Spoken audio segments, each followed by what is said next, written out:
words have the power to bring life or death.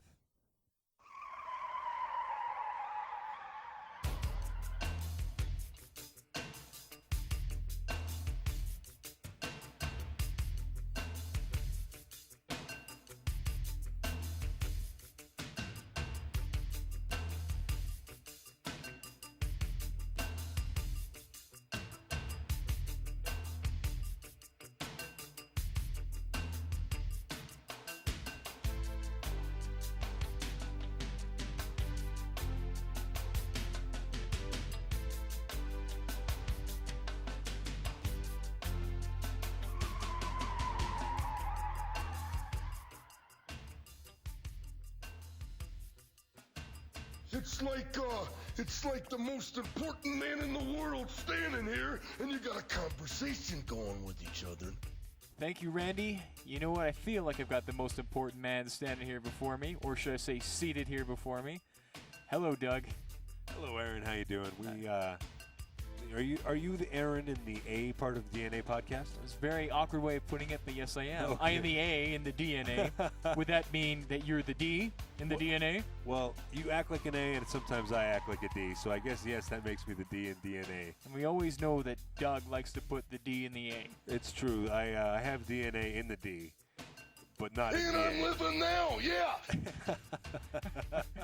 Welcome back to another edition of the DNA podcast. We're happy to be here with you, listening to one of my favorite theme songs from wrestling of all time. And as we go on, you, the listeners, we'd love to hear back from you. So send us an email, podcastdna@gmail.com. Tell us what theme song, which wrestler does this belong to, and as you're listening to this, I want you to be thinking of something you can email into the show as well. Later on, we're going to get into some comedy stuff. We're also going to get into some of our favorite Christmas traditions, things we like to do as kids, things we like to do now. We're going to talk a little bit about it, but we want to hear from you as well. What are some things that you like to do?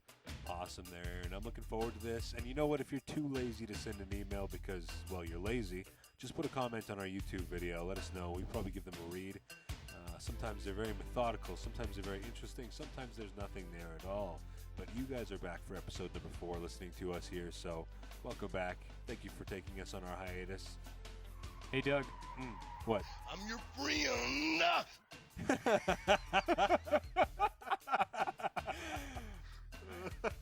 One of the things we want to kick off this week on a serious note is something that happened a few weeks ago, and, you know, it's been interesting looking back at all the current events that have been going on. There's so much to talk about, and it's almost like this has got put to the back burner because in the great scheme of things, it doesn't quote-unquote compare, but it's still worth mentioning. We're going to hit it from a different perspective, but we want to talk about the Oregon shooting at the college. Roseburg, Oregon, a little community college called Umpqua. 9 people were killed by a man named Chris Harper Mercer. Now, Doug and I did our research a little bit before this, and that name sticks with me now. I would have remembered it from the news. I probably couldn't have placed where I heard it from, though. That name is quickly becoming a faded memory, which isn't always a bad thing, but what he did, what he stood for, maybe what he suffered from, maybe something worth mentioning. What do you think? Definitely. You can hear that name, and again, you could just kind of recognize it, not know. But that seems to happen with a lot of the news and a lot of the figures that happened. I remember one time I was watching this John Stewart thing. John Oliver was out on the streets, still on the Daily Show with John Stewart, and they mentioned some names of some people from WikiLeaks all the way to bombings, to terrorist attacks, to shootings, and people would just not know who they were, but they would know their names. It was quite common, actually. So bringing it back to this, yeah, that's a name that I definitely know in my mind. Couldn't tell you where it was from, but yeah, tell me more about it. What's on your mind with this? Well, I remember when it happened. It is still fairly recent, but in light of what's gone on in Paris, in Kenya, you know, some of the current events, I think obviously our attention is on those things first and foremost. But with this guy, with Chris Harper Mercer, and only killing 9 people, which by comparison isn't that big a deal, but it is still a big deal because of who he was. Now, police say, and these are some of the stats that I've pulled up here, police say that this guy, Mercer, the killer, wrote in several blogs online as they did the research and tried to figure out more of who he was. He idolized the IRA, the Nazi War Party, and he walked into the community college in Roseburg, Oregon on Thursday wearing body armor, used 3 pistols, a rifle, 5 extra magazines to carry out the massacre. Officers found another several firearms at the home that he shared with his mother. This guy came prepared on a mission. Right. And if you look at the things that he was invested in, like the Nazi Party, the IRA, these are kind of controversial topics that get red flags as soon as you mention them anywhere public. Right away, yep. Right? Like if you think of Nazism, what is the first thing that comes to mind? Hitler, the Holocaust, Helen Keller. No, I'm joking. Oh dear. Yeah, That's not very good. Yeah, well, I can't disagree. I might disagree on the Helen Keller. You Keller might? one, You might not? I might not. I thought For this the was sake Cards Against Humanity. My bad. Yeah, Helen Keller doesn't actually win. There's other ones that are better. That's a guaranteed can win believe for in me. that.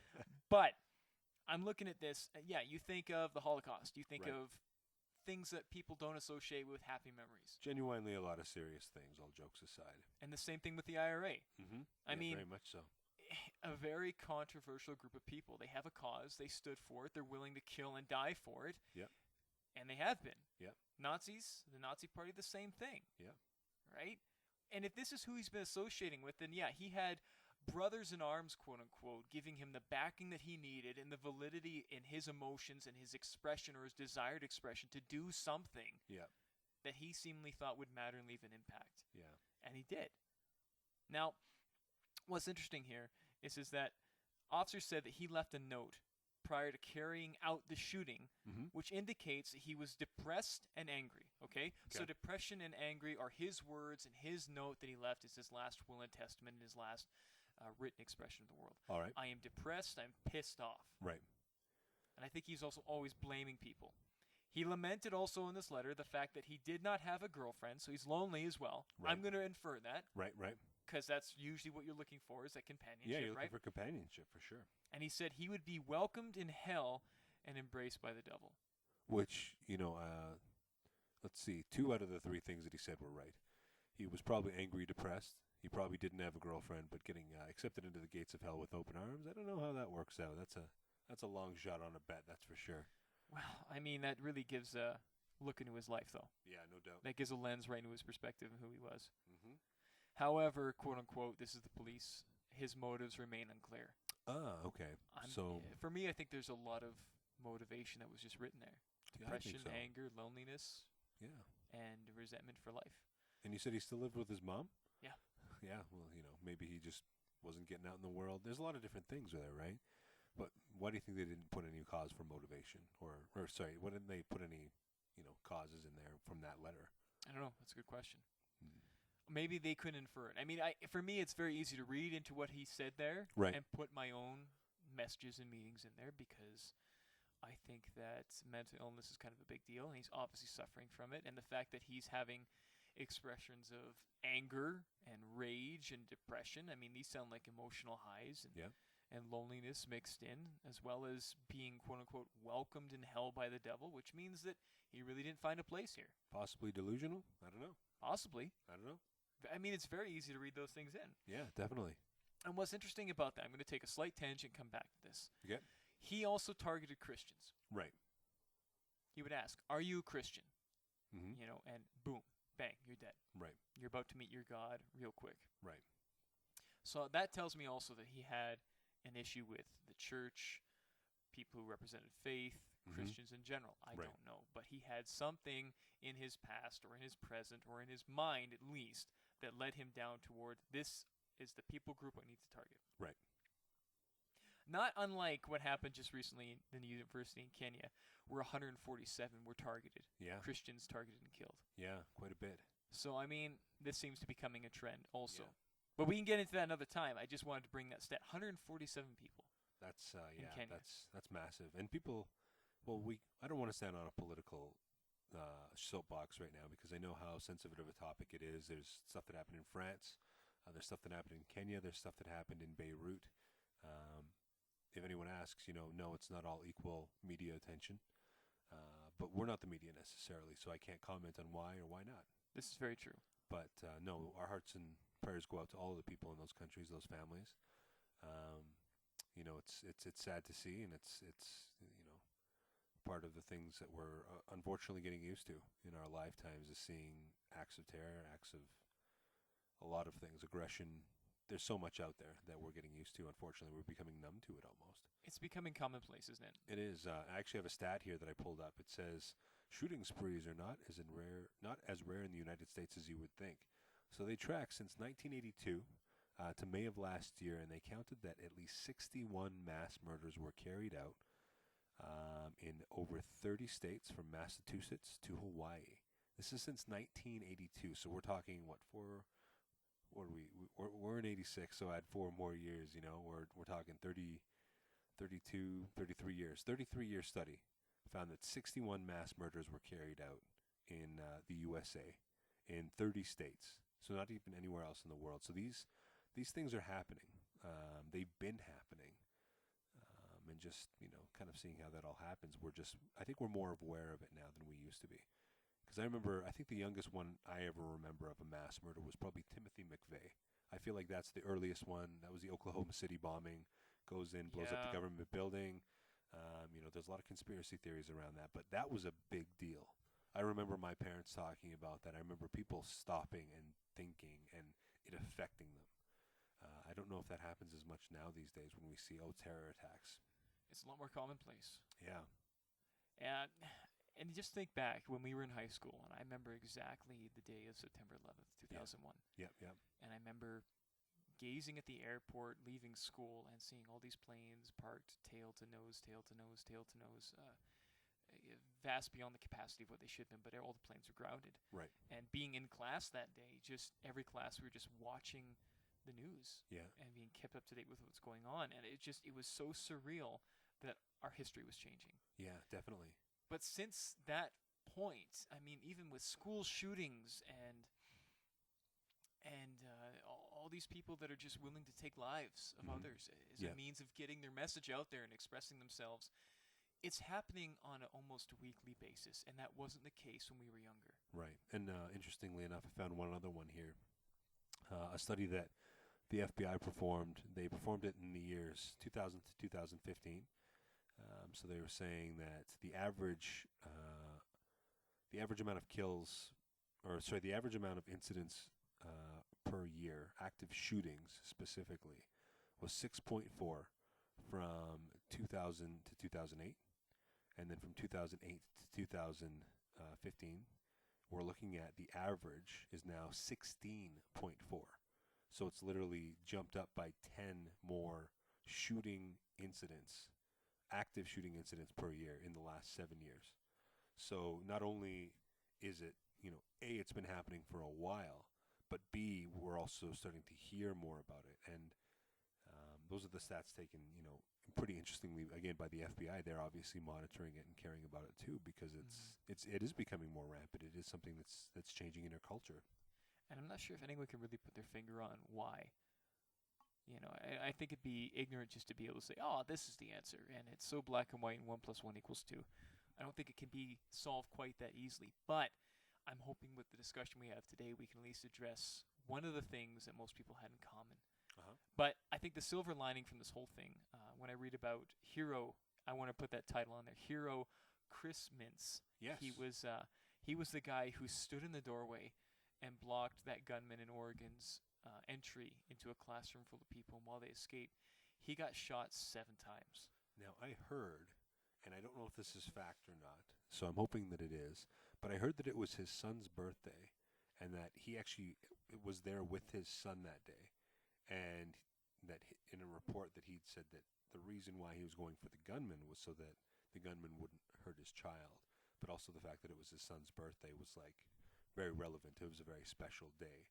Now, again, I don't know if that's fact, but I believe that I heard that from an interview that they had with him a couple of days after. So he was motivated. Yeah. He was on mission. He was a Papa Bear right there, and he wanted to make sure that he got his job done. He was not getting taken down. No, not in the slightest. That was not going to be an option for him. He wasn't going to have that. It was interesting. Getting shot 7 times, though, with no defense, knowing that the only way you're actually going to stop this guy is to take the heat for someone else. I mean, you talk about an selfless act of love, Mm-hmm. and literally putting himself in harm's way with the knowledge, because he was a vet as well, Yep. Yep. knowing that the pain is coming, Yep. and you're probably going to die, Yep. for people you don't know, Yep.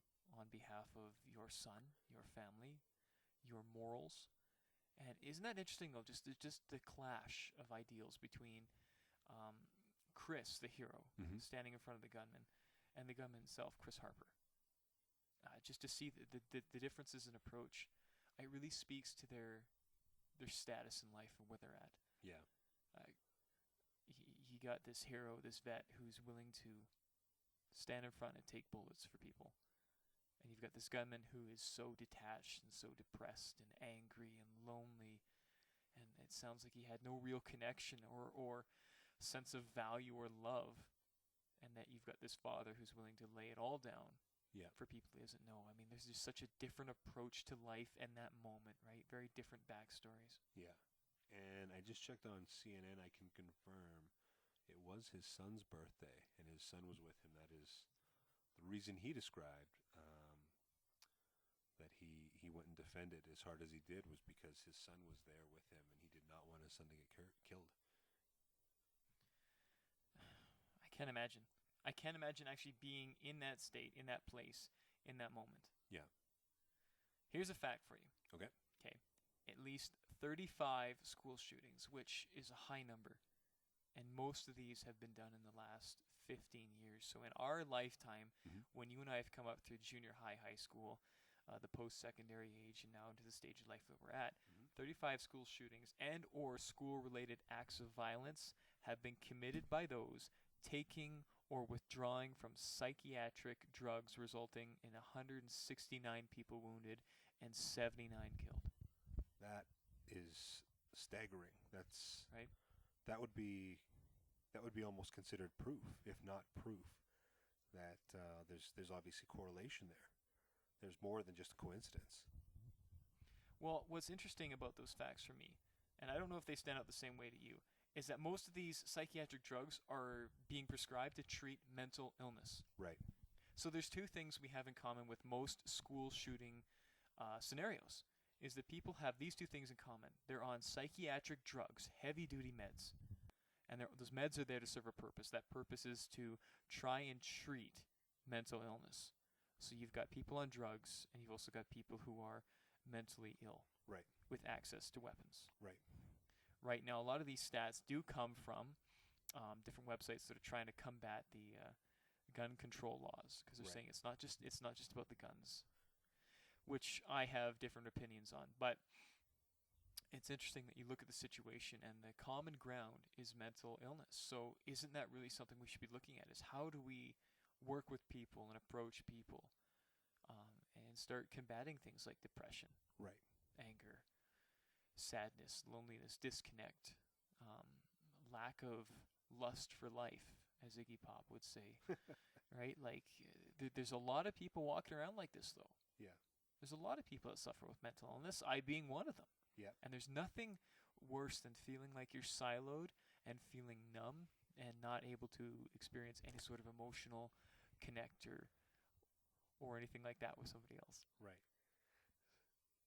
Well, no, that's definitely the thing. But I guess coming from that standpoint, it's hard to diagnose something like that when people do silo themselves. You know, it's possible for their parents, their friends, their family to kind of see, oh goodness, so and so is not like they were before.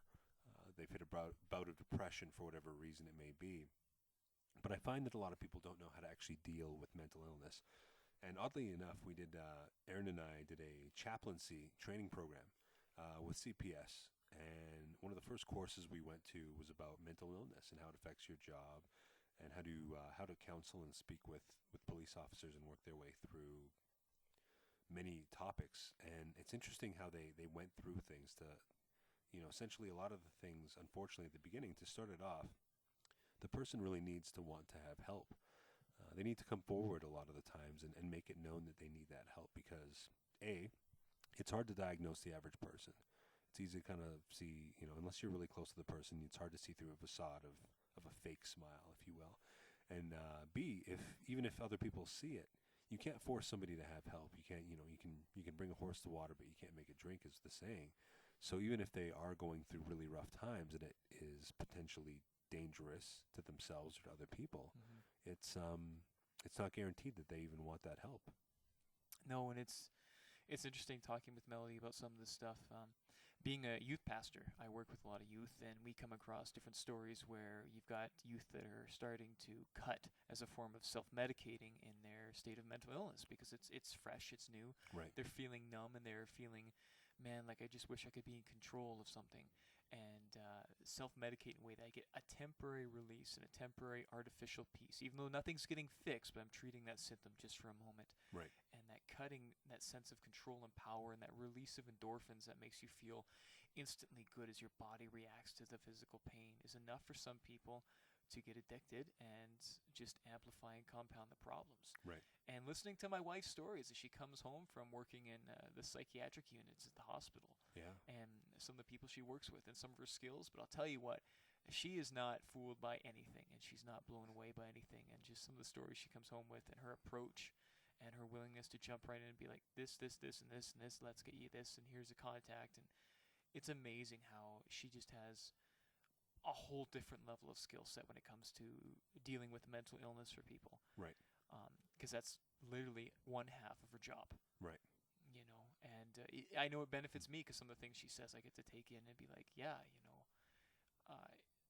maybe people don't know how to process. Yeah. And maybe they don't even know how to process the not being able to process. There's so many people I'm finding that you have conversations with that are so out of touch with their emotional expression or their emotions, period. Right. Or anything else that maybe even a state of numbness is some sort of comfort. And, if you can link that lack of empathy or passion or emotion or desire, and you can link it with some sort of bad movement like a Nazi party Right. ideals or the IRA, and like, oh man, these people get me. Right. And you start plugging into those things. I mean, you become a walking time bomb as far as I'm concerned. Right. So I don't know. I think a lot of times people will target the mentally ill. Yeah. And they become very susceptible to finding a place because a lot of these people have been rejected, outcasted by the church, by their colleagues, by their peers, by their schools, and they are desperate for some form of community. And they have to do something in order to feel like, hey, I fit in, I have a purpose, and I have an identity that matters to people. Right. And that's interesting because, like you said, it's if you look at some of the stats and some of the numbers of, even, well, I don't want to bring ISIS into this conversation necessarily. No, I think as it a connects, main though. I was topic. actually thinking that, too, so I think this connects. And it's interesting. The people that are carrying out these events, they're the ones that are planning them. They're young people. They're passionate about their cause because they're accepted. They're allowed to speak in those ideals, no matter how far left or far right that their opinions may be. They're essentially accepted. There's a brotherhood. There's a unity there, and I don't want to take any of your thunder from what you wanted to talk about, but it seems like there's definitely a correlation there for sure, right? I agree. I completely agree. Especially when you see people from Canada who seemingly live in this top 1% of the world's most influential and well-off people. I mean, we don't worry about our next meal Right. or shelter. We worry about inconveniences, not problems. Right. And when you get those type of things, those needs are taken care of, and yet some of these people are just like flocking over to the Middle East for this cause that seems to get them. Is it because it's real? Is it because it's a real thing? It's a real problem to them. Wow, man! That cut off early. I apologize. I did a bit. It could be. It could be. I mean, how many people? Who doesn't like to belong to something and be like, I believe in this. It believes in me. Right. It's a relationship. Right. Like a lot of times people are like, how can you believe in that cause? Well, hey, you know what? It's very easy to buy into something and die for a cause if it is seemingly believing in you when you are seeking companionship and relationship because you are so mentally damaged as an individual. You don't belong. You have no connection. You're feeling empty. And this movement says you have a place and a purpose. Right. And is that just adding fuel to a fire that is already there? Something that's burning inside somebody, like you said, that need to belong, to have companionship, to have a goal, to have something to work towards with other people. Are they just fuel to something that they're already dealing with at home in their own personal selves, their self-confidence, their beliefs, their morals, their values, their foundation? Yeah. That's crazy to think about. No, I agree. I completely agree. Yeah. And I don't think that was an unhealthy tangent at all. It's still dealing with the same thing. I mean, if these are, and I'm not just gonna blanket and say like all ISIS members are mentally ill. Although I feel like that sometimes when I watch the news. I'm like, you guys gotta be freaking kidding me. But there's some pretty crazy things that go on. That's for sure. They're not like your first thought of how to torture and kill somebody. That's for sure. Yeah, and I think that half the people like portraying the news are mentally ill as well. I'm just like, are you serious? Did you really just say that with no emotional reaction? It's okay, I'm a trained news anchor. I can say things like death rate babies. Yeah. Death rate babies and have no emotional reaction. Just like, yeah. That was an emotionless cry, by the way. That was, yeah. Very good. Okay, very good. Yeah, it's just, for me, this is a big deal because I think that now there's a lot less taboo topic to talk about, and there's a lot less weirdness around the idea of being mentally ill. Right. Because that's something that you would get segregated for, probably fired for. Yeah. People would completely label you, and that label would stick, right? And not so much the case anymore, and I think that's good that we're starting to get more of an open-mindedness towards the idea and just the ability to talk about things that matter in very specific ways. Yeah, no, I definitely agree. It's definitely becoming a lot more of a bigger topic, but it's interesting because I feel like a lot of human health is becoming bigger topics, just things that we didn't acknowledge or believe in before. They're just becoming more professionally handled. There's becoming policies and procedures written around mental illness and time off and breaks and relaxation and work versus life balance and all those types of things, but where does somebody find the truth about those types of things? Where does somebody go? Because there's so much information out there. For me, I've been doing this study, and obviously I have a lot more religious convictions and influence because of who I am and my faith in Jesus Christ, but and being a pastor, obviously, too. One of the studies we've done recently, I'm going to break this down quickly because I don't want this to be a preaching session, which was interesting, which makes my faith real. Okay. Jesus is asked, what is the greatest thing I need to do with my life? What's the one thing I need to be doing? And he says, love God with all your heart, soul, and mind. But the words he uses there for heart means motivation, your intention, your drive. The word for soul means emotion, passion, desire, appetite. Okay. And mind means your intellect and your insight. Okay. These are all things to me that I'm thinking, well, if I'm an emotionally healthy person, and I'm stable and I'm mentally well, these play into it. Yep. And if faith is actually going to play a part in being mentally well, and I'm standing for a God, a deity, a savior who stands for I want my people who follow me to be well in these ways, so they can not only love me, and the second part of that command is to love others in these same ways. Right. After I make you well emotionally, passionately, intellectually, your drive. Right. I want you to love other people with these same things. I also want you to love yourself in this way. Right. That to me makes things a little bit more clear and a little bit more worthwhile, because if we're just talking about abstract concepts that don't really matter, and like you should buy into religion because, hey, what do you got to lose, versus this is someone who actually wants to change you in these ways and heal you in these ways, it's a big difference there. No, I totally agree with that for sure. And it's just it's where you're coming from. You're not coming. It's not a witch hunt. You're not looking for people to burn at the stake here. You're looking for people to love and to give hope to and to be around. It's that servant's attitude of how can I help out? How can I, be there for you? That's right. I think that's super important because those aren't always things that people do. Those aren't always things that people make their their priorities, even though it is, a very biblical thing. I agree. So, yeah, I think that that's the right angle to bring it at for sure. I think it's important too that for anyone listening, we're not just talking from theory. I know for me, I've experienced depression, which is a huge part of mental illness. I felt some of the things that even the shooter was listing as being depressed, being lonely, seeking that belonging. And it's been quite the journey to get back to where I'm even at now, which isn't quite 100%, but I'm definitely on my way and getting to a point where my whole being was affected. Right. And it's just on that path of healing. And I really needed a community and a sense of belonging and a sense of validation in what I was feeling. I didn't need people to try and fix me right off the bat. I just needed to be heard. Right. And then the certain person could equip me with tools and walk along portion parts of the journey with me. But if anyone out there is feeling this, you're not alone. And even if you don't know where to turn, I mean, please feel free to email us at our podcast again. We'll get you in touch with professionals even. Yep. There's help out there, so you're not alone. I mean, for me, if it's about today, and I am going to use a soundboard clip here, and this isn't to belittle anyone's situation, but for me, I had to come to this realization of this. And I'm living now, yeah! And if I'm serious about living right in this moment, for right now, and I need to get myself together, I needed it to be walked, I needed to be taught with somebody else who'd already been through the dark hole, the dark night, the black dog experience. Yeah, black dog, yeah.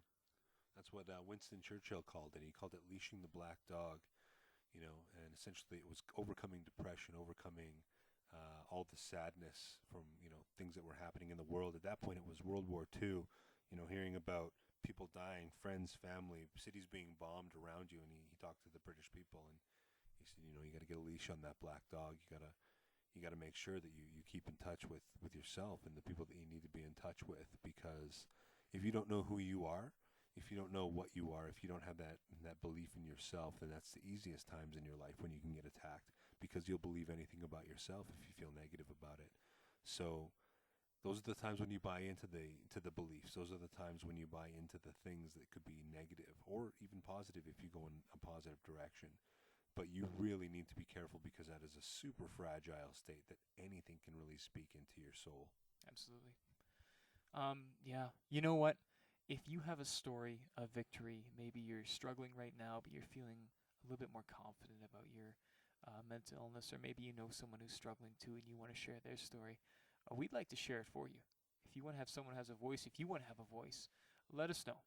Email us. Get a hold of us. We love to connect with you one-on-one personally anyway, even if it's just through email because you don't live in close proximity. But we want to hear your story and empower you any way we can. Yep. And if it's a really good story, we want to share it on this for other people to hear and enjoy and empower you along your journey as well. No, I definitely agree. And, if we start getting emails like that, we're not going to wait a month to do another podcast. We will answer those questions as quickly as we can. Not because it's a fan thing or because it's a subscriber thing or because it's anything other than the fact that, hey, sometimes you just want to remain anonymous, or just hear that somebody out there is listening and hearing you, and we can be those people. We can hear you out on those for sure. Yeah, I agree, 100%. Well, I think that's probably pretty much it for this topic. We're gonna transition here. I'm kind of excited. We get to talk about a little bit more of a lighter material. Now we get to get into some sort of a comedy sketch, which I'm nervous about because this is all my suggestion. I wanted to do with Doug. So just bear with us while we get our cell phones prepped here. And while we get that prepped, we're just going to start the nice music to set the ambiance in the background.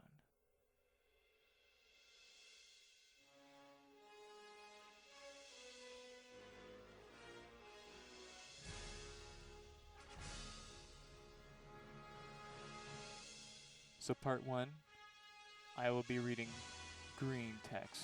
Okay. Doug will be reading the gray text. When there's a condensed form of something, like LOL, should I say laugh out loud or should I say LOL?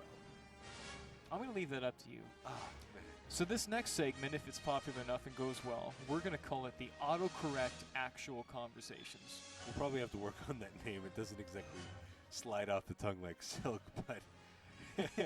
Autocorrect in real life. Brought to you by A in DNA. Yeah. I change oils. Oh no, I lost it. All right. Aaron, reading the part of Green. Hi, Doug. I have no food here. I'm starving. Come over. I've got some tasty stuff in my panties. I bet you do. Pantry, stupid iPhone. Anyways, come raid my panties. Oh my god! Okay, so you go the other way this time. I'm going to be reading Gray this time. Okay. Hey, Doug. Great news. Grandma is homosexual. Okay? Homo hot lips. Hot tulips.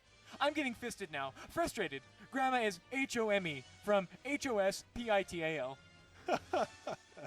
Homo hot lips? Oh, I'll be reading the part of Green for this one. All right. Hey, Doug. Are you doing the Nutcracker this year? Yep. I'm auctioning kids tomorrow. Suctioning kids. Ridiculous AutoCAD Ricto. Birdseed. I am auditioning kids for play. Wow, I'm sorry I asked. Ridiculous AutoCAD rectal. Yeah. Foreplay. What? Am I Gray this time? Sure, why not? Okay, so Doug will be Randy this time. Yep. Hi. Well, actually, no, I'm Randy. Sorry. Hi. This is Randy. I saw your penis for sale on Craigslist. Is it still available? If so, I'd like to come over and take it for a test drive tonight sometime. I'm selling my Prius. Is that what you meant? Yes. Apologies. New phone. Well, it's Craigslist. You never know. Oh. AutoCAD rectal. AutoCAD Rectal.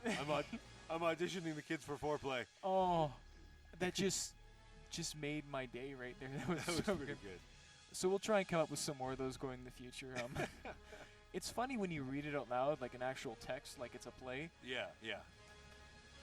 It doesn't quite make the same sense. You actually are judging each other. You're like, why would you ever read this? It really makes me question how much of my text I actually proofread. I never, ever. No, and half of mine people have to interpret as to what I actually am saying and meaning. Yeah. Which is like, I don't know if I ever typed AutoCAD rectal before, but My Tiffany, she just got a new phone, and she's definitely been messing up with the autocorrect badly. I'm talking like just random words, just out of place. She doesn't type it or proofread it. She just sends it, and sometimes it's so like out of left field that I can't even like translate it. Like I literally have to ask her like, what did you actually mean here? But yeah, that's what happens when you get new phones. Needs to learn your language. Needs to figure out what the heck you're actually saying, and figure you out. why, yeah, I guess so. I can't quite say I've had extreme situations. I definitely had people write back and be like, "You're an idiot. That doesn't make any sense to me. So figure it out before you text me back." And I'm like, "I'm just gonna wait a day." Super embarrassing, but. Yeah. Yeah, that was interesting and fun. And I love how we had the Back to the Future theme song for it. That was epic. It just made it seem more triumphant at the end there. I like that. I had a conversation this past week with someone. I was like, you know what'd be funny is if we had soundtracks for our lives and situations, and I would use that Back to the Future only when things go horribly wrong in my life. Like, Yeah. you get the news that your best friend has AIDS. Anytime you turn on the news and there's some horrible slaughter going on the other side of the world. Great Scott! And it's just like, it's funny, but kind of disturbing. A little bit. I think I do suffer with mental illness. It's a little bit borderline. I'm just like, you're fired.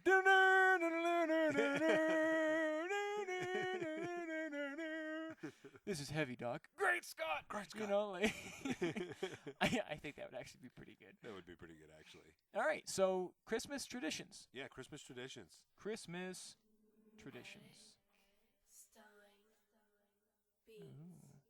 Don't forget to subscribe, baby. Oh, What? This is all surprising me. this is good. There was like a baby in the background when I started talking. What the heck? I know. What is that even?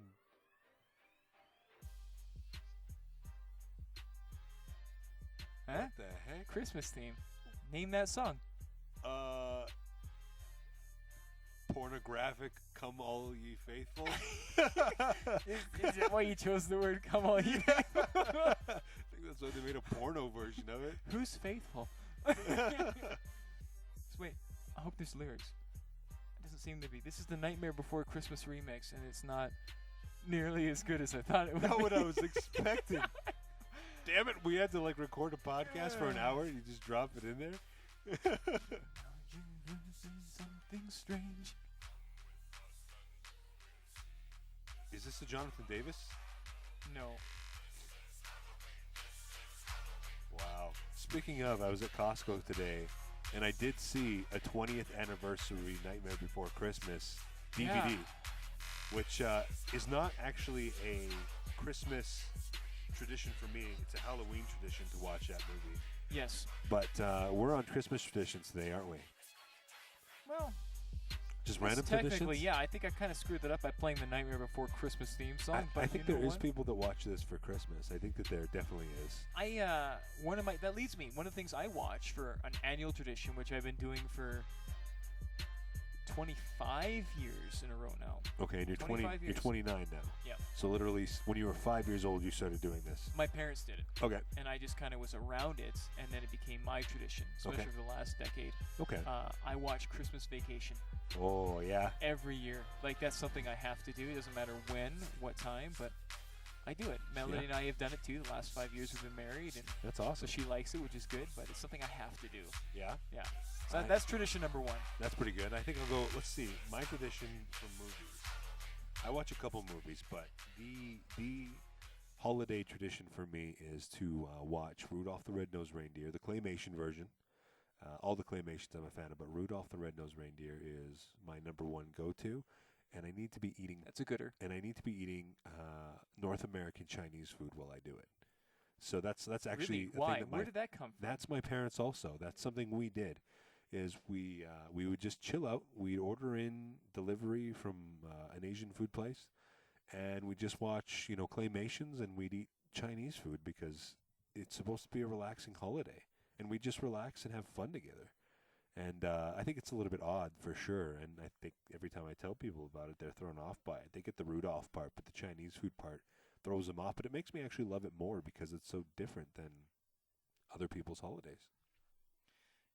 I don't really associate Chinese food with Christmas, so I can see why that would be thrown off. I'm Yeah. a little thrown off by it. Yeah, yeah. A little disturbed by it. Yeah, like that wasn't like our Christmas meal. No, Like, no, we but had, like, just yeah, around that time? yeah. Like, would it be Christmas Day sometime, or just around the season? Around like normally when we'd set up the decorations, or Okay. like maybe like a week or two before Christmas. Like it was just movies were on CBC, and they were rolling, and we decided we just wanted to have Chinese food and chill out and not do anything crazy that night. Okay. Movie part 2 for me that I watch every year. Yep. Charlie Brown Christmas. Oh yes, that's always a classic. Classic. Yeah. It's only half hour too. Yeah, so it's super nice. Melody bought it for me last year. Okay. So what I do is I take it to church and make all the kids watch Ah, yeah. it. Which is great. I love it. Yeah. Classic. That is a good one for sure. I think another one too. There's a lot of good Christmas movies, to be perfectly honest, but I always watch Mr. Bean. He's got his little holiday special where he gets his hand stuck in the turkey, or his watch stuck in the turkey, and it's like he's singing the carolers and singing with the carolers, and just like a bunch of ridiculous stuff. And he never talks or says anything. That's again far before my time. But the parents just did it, and just one of the ones I make sure that I PVR now, or take the time to really watch it. Did you ever watch The Grinch, the cartoon? The Not Grinch, the movie. It's Stole Christmas. Yeah. Grinch is Stole Christmas. The cartoon, of course. Yeah. I didn't mind the Jim Carrey version 15 years ago. Yeah. Wow. 16. It'll be coming up 16 years ago. Wow. Which I was like blown away by. I'm like, that's that old? Yeah. Because I'm like, oh, that's the new one. Yeah. It's not new. Wow. But the cartoon, I watch that every Yeah. year. And I don't ever have to PVR it or even stream it online because it's always on somewhere. Right. That's that's a good one for sure. That's classic. There's one that I actually can't remember the name of, and we've only watched it in the last couple of years, and it's actually my mom that's been the biggest proponent for this one. But there's a Jim Carrey 3D movie, and it's about Scrooge. And let's see. Oh, yeah. What was that one called? I think it might just be called A Christmas Carol. It came out in 2009. Jim Carrey's this, he plays this crotchety old version of Yeah. Scrooge, and I think in the last maybe 2 or 3 years, my mom actually seen it one time. She accidentally thought it was the Bill Murray Scrooged, and she watched that movie, and she has been hooked on it ever since. She's been watching it. So An every year, accidental discovery. I like it. now that I'm outside of the house, I'm not living with them. They invite me over, and then we watch some Scrooged and she talks about how realistic the 3D animation from 2009 looks. And Jim Carrey plays all the parts. He plays the ghosts of Christmas past, present, future, all of them. But they're all like, and he also plays Scrooge, but they're all like different looking. Yeah. So it actually is kind of funny, but it's ridiculous because every year we go through the same commentary. She gives me the speeches about the things that she knows, the behind the scenes things, like we've never heard it before every year. And I always laugh and smile because it's become a Christmas tradition. And I've never seen that movie. That was a good one. Yeah, I beat you on that one, man. Took the words right out of my mouth. I have to see it. Like there's a few of those I just haven't seen, and that's one of them. I just can't believe I haven't seen it. Yeah, I would recommend it. It actually, all jokes aside, it is genuinely a pretty good movie. The animation obviously is almost 6 years old now, but it's interesting. It actually is a pretty good story, and I think we can all hear, start giving your time, start being nicer to people, start stop caring about cash all the time, all those types of things. I think those are all good messages for the holidays. I agree. Yeah. So. Now, what was I just about to say to you? I was going to talk to you about another movie I was watching. Just Friends. Have you ever seen that? That's one I've made an annual tradition the last 3 years. With Ryan Reynolds? With Ryan Reynolds. Oh, man. And it actually, not Tina Fey, Anna Faris.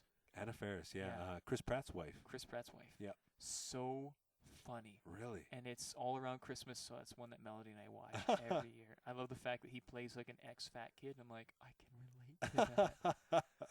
And I think that's why I was hooked. And it's funny, but that's something I have to watch every year. Yeah, I thought you were going to say Santa's Sleigh with Bill Goldberg. And Well, we did watch that last year, so we have to watch it again. We watched it on YouTube. It was free.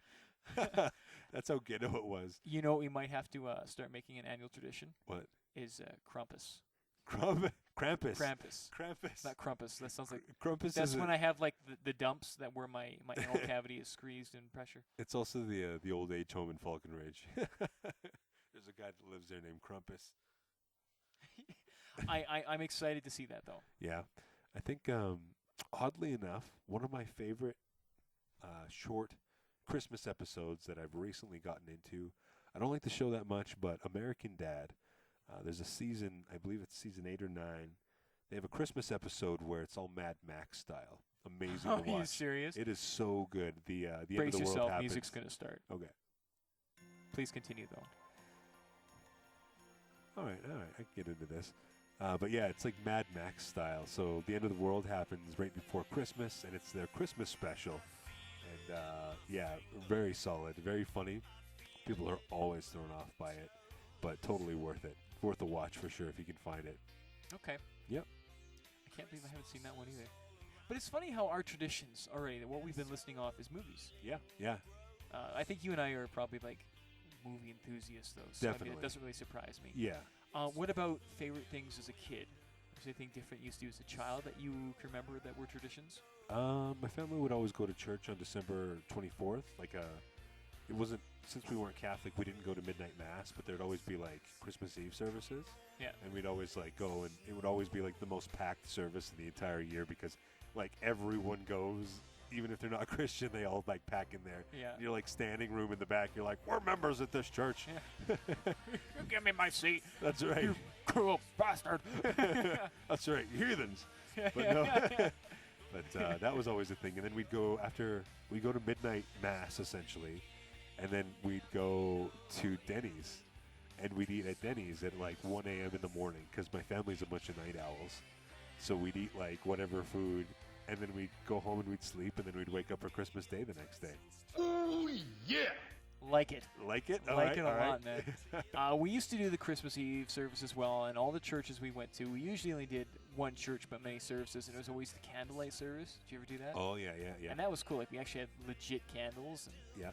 And that was kind of neat. I always thought that was kind of special, passing the light around, and it would grow. And Do you remember in Thorncliffe there was a church called Corpus Christi? Yes. They, Yes. they used to have midnight masses for Christmas Eve until about 2 years ago. Their head pastor died. And Oh, they, really? Yeah, he died like on like the 22nd or 23rd, and they like canceled the service, and they haven't had it since. It's been really weird. Almost like a tribute or respecting for him. No idea. The whole church is closed. Like they still have services and stuff, but just not that service. So. Oh, wow, Mr. Sarcasm, yeah. I don't care. Can you think of any other cool traditions? Any random things that you did? As a kid, I remember one thing that my mom used to put up every year, which is really cool. Like we'd have what's the manger scene called? When you have it set up in like little figurines. There's a Oh God, I took a picture of it today. You know what I'm talking about? The something set. Yeah. But you know, the little manger set she'd set up. Right next to it, she'd have this snowman, and it had 3 different colored lights that would change, and it was really engaging as a kid. So it would light up in these 3 different colors and just kind of repeat. And Nativity set. Nativity I literally set. took a picture of Yeah. one today. Yeah. Oh, yeah. Yeah. So the nativity set. That's what I was trying to think of, which is really difficult. But I'm glad you found it. Yeah. I really like that, and like I said, this little snowman right next to it that would light up. Yeah. And then on the tree, we'd put these guys. They were they had bells, and they would actually play. So you'd plug into the wall, but each guy had like a little mallet and these little bells, Okay. and they would play different Christmas themes. Oh wow. Just based with the bells, and they had different tones, and they would play like multiple Christmas themes. And I still have that at my dad's place. It's Oh, wow. annoying as hell, and all animals hate it with a passion, but it was very interesting. Interesting. Other than that, I really liked getting up and doing the stocking first. We always did our stockings first Yeah, before yeah. gifts, and opening one gift on Christmas Eve. I really like, now that I'm getting older, is the dinner with family. I really like gathering on the table on Christmas Day and just being with people. That to me is something I miss if I don't do it. One of the icebreakers when I worked at Pure Later, back in the day, Aaron and I worked at Pure Later together, and one of the icebreakers I would ask for people is what meat do you have for Christmas dinner? Do you have turkey? Do you have ham? Strange question. Do you have absolutely. steak? Do you have lobster? What do you have? Because some people think it's weird to have a ham. Some people think it's weird to have turkey. They're not used to that in their families. Wow, man, freaked out. Yeah, it was crazy, man. Like, the weirdest one I ever heard was steak and lobster because one of their aunties was allergic to turkey and also had, like, a problem with ham. So, literally, they'd make steak and lobster for Christmas dinner because, like, she wasn't allergic to it. Really? Yeah. I don't know if I've ever heard of that before. Yeah. What do you do? Do you do ham? Do you do turkey? What do you do? Well, if I'm going to the last as long as I can remember, we've been going to my aunt and uncle's place, and the whole family goes. And Melody and I have gone, and it's ham and turkey. Oh, wow. So they double it up. Yeah, and I really like it. Yeah. But what's interesting is, have you ever heard of the tofurkey? I have. No, tofurkey's like the vegetarian one. You're talking turducken. Turducken, yeah. I've had 2 Yeah. turduckens now. Tofurkey is the tofu version of that. Yeah. So, but my question for them was, if you had a turducken, Yep. and you made that out of tofu, what would you call it? Think about it. I can only think of bad things. But we can't say this. Yeah. Yeah, that's Badoom. But turducken, I've always wanted to try that. So amazing. A turkey stuffed with duck and chicken breast and duck and chicken breast. Like, Yeah. that sounds mouth salivating. And right what you there. do Like, is you take out all the bones. So you took out all the bones and you put a stuffed layer. it with protein. You stuff protein with protein. Well, you take a roll, you lay it on the ground, and then you take another. Like, you just keep putting layers on top of each other. You roll it up into like a log. So it's like this. The juices, when you're cooking it, the fat drips onto other animals, and it all comes together. It is the most moist, and I know that's an awkward word for a lot of people, but legitimately moist and like So you've had it. delicious. I've had it twice, Oh. 2 years in a row now. I want to try it so bad. I'm afraid that if we do it, though, we won't go back. You won't. It's that simple. And then this year, my dad was thinking about bacon wrapping it. So I am just like, yeah, I'm excited about this, man. So this was like the 3rd time in history you told your dad you love him. Pretty much. Did you say bacon wrapped? I love you. Suplex City, bitch. Suplex City. Game over, man. That's right. That's awesome. Oh man, yeah. Other than that, I can't really think of too much. But I think we're gonna. I think it's probably a good place to put a pin in it. What do you think? Oh man, you should have said wrap it up. That's literally Wrap a it pun. up. That's like a I Christmas didn't want to come thing. off. Oh, Put a pin in it. That sounds. put a pin. That sounds more military. Back to the first topic of war. Let's put a pin in it. Great Scott.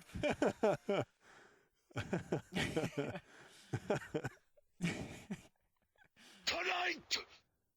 Oh man. Oh man. Yeah, we're.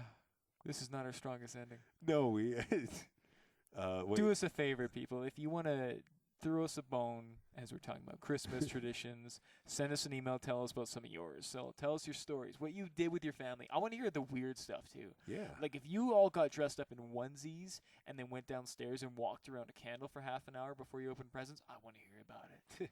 And that is something we would definitely share and almost empower and try ourselves, maybe even. Maybe that sounds like. Why aren't we doing that, Aaron? Yeah, you know what? If they send us something that's weird enough, maybe you and I will do that. Maybe not on Christmas because we'll be with our families, but we can do that. Maybe we should record it and put it on YouTube. Yeah, as maybe proof. we'll do like a video that we're doing it and tag it alongside our podcast here. But I feel like we're gonna get some really weird ideas now. I that, like, hope aren't so. traditions. I Oh, yeah, it doesn't matter. Nothing matters, no. we're gonna do it. We're game for it. All right. I'm good. So like, share, subscribe, and She'll like email. subscribe. She'll like subscribe. Sure, like, subscribe. It's a like, share, Walk subscribe. like an Egyptian. She'll like subscribe. So Doug, as you wrap it up, I'm gonna do the music in the background, all Back to the Future style. Okay. Okay. So Great Scott. I just wanted to let you guys know how wonderful a week it was, how awesome it is to do this podcast. We're glad you guys are listening. Again, like, subscribe, share with your friends, your family, whoever you want. Talk to us about those things that you do, the things that you don't. Send us that email, and we want to hear from you, you wonderful, wonderful fans. Hey, butthead. Get the hell out of my car, old man. Thanks, dude. You did a really good job. I love doing this. Thanks for being a part of it with me. Yeah. Thanks for sharing some of your memories with me, too. For sure. Ditto. That's great. And for our dedicated listeners, all three of you, And I'm living now, yeah. All 7 Goodbye. likes. All 7 Goodbye. likes. All 7 Goodbye. likes. All 7 likes. Goodbye. Right now, yeah. And I'm living now, yeah. It's like the most important man in the world standing here, and you got a conversation going with each other. Goodbye.